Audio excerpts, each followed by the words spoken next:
մենք շատ լավ գիտակցում ենք, որ այսօրվա քաղաքականության մեջ կա նաև բրուտոս կերպարը, եւ այդ քաղաքական բրուտոսին չենք ընդունում ենք իհարկե։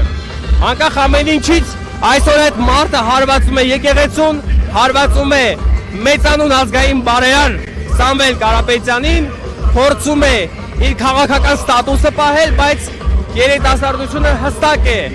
պատկերացրել եւ ձևակերպել, որ այդ խարանը չի մաքրվելու տվյալ մարդու վրայից։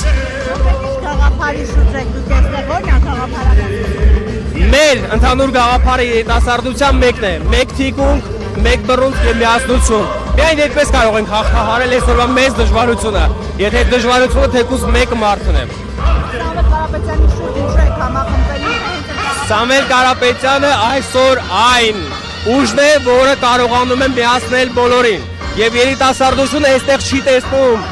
ուղղակի շարժում, այստեղ չի տեսնում ապագա կուսակցական գործունեություն։ Այստեղ տեսնում է հավաքական հաղթանակ, որը հնարավոր է իրագործել միայն Սամվել Կարապետյանի կողքին լինելով։